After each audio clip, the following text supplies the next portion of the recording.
The following is a reading of the flash fiction piece The White Weed, written and narrated by Iker Rivercast for his weblog, Billow Street Bookshop, at paragonian.wordpress.com. The cloud-veiled midday sky looked down on the crowd of people who had gathered at the old stone pillar to witness the execution of the traitor Matando.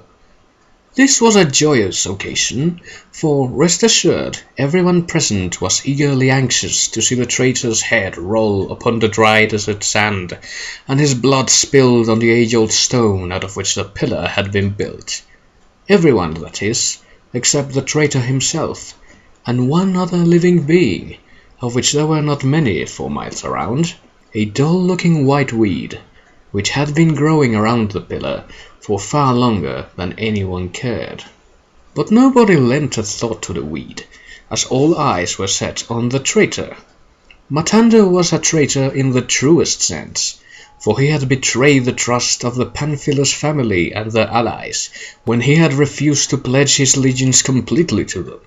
Indeed, if one who was even slightly competent at magic could not be trusted to comply with their wishes entirely, it was only sensible that they should be executed. This was Matando's treason, and why he had been brought before the executioner that day. Some might have shouted that it was an act of injustice, that evil was afoot in the will of the men who had ordered the execution, but none of those people were among the crowd that day, as their cheering and chanting made evident. The white weed might have had a different opinion, but nobody would have cared enough to listen.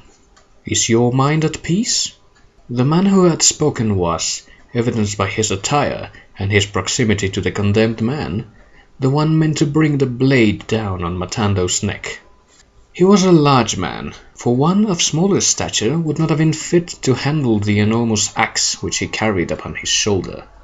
"You ask strange questions," said Matando. The condemned man himself was garbed in a rather austere way, which might have seemed completely sensible if not for the fact that they were the same robes he had been wearing ever since he appeared before the Pamphiluses a couple days prior.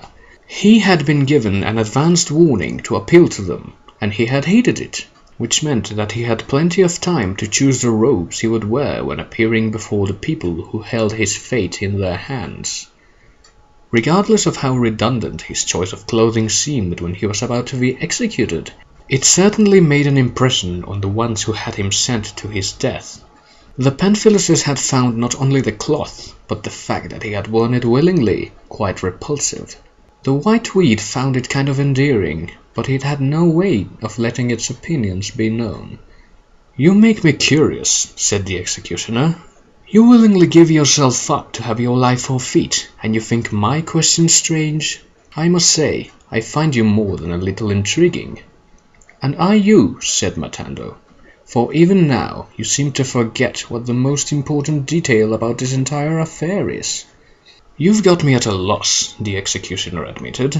"Is that something you'll take with you to the grave, or would you care to share it with me?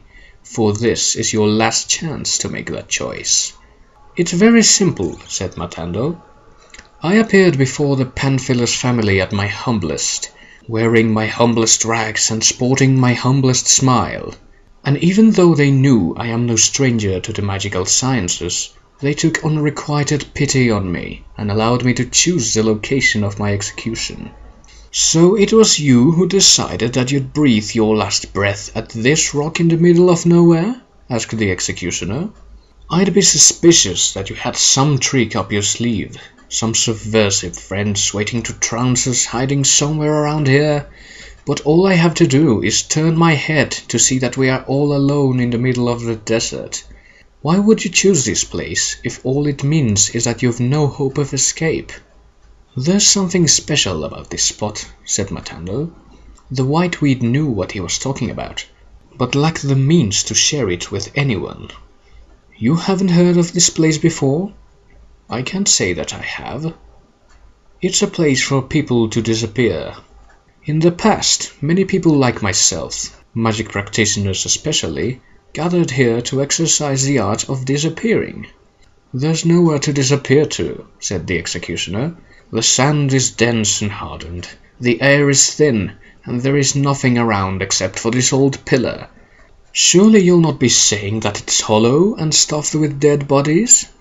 "Hardly anything so base," said Matando. "No, the people who disappeared here are hidden, and in the place where they were hidden, they'll remain for a lot longer than I can even begin to guess. No one of this earth will even think to look for them there, either." The executioner grew tired of Matando's prattle and began to raise his axe. "Tell me where this place where they're hidden is, and make your last words something that'll sate my curiosity." "Tell you? I could show you." None of the people who had gathered there, not the crowd, not the executioner, and certainly not the white weed, had ever seen Matando use magic before. As such, they could not have been prepared for what followed Matando's words. If any other creature had been present that day, however, they would not have been able to ignore the sight. Once the brightness from the flash of light that had seemed to burst forth from Matando's being finally died down, there were none left, except for Matando and the white weed.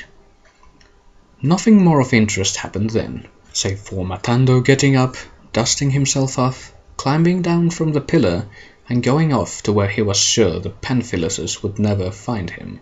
As he had expected, the crowd and the executioner had been hidden away, in the same place as the many others who had come before them.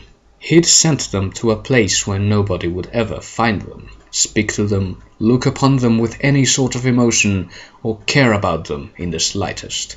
Although perhaps somewhere in the vastness of the world there would some day come one who could find them, talk to them, ask questions of them, discourse life with them, and think of them as they truly were, beings that, although appearing just the contrary, were alive, sentient, and capable of feeling fear and happiness.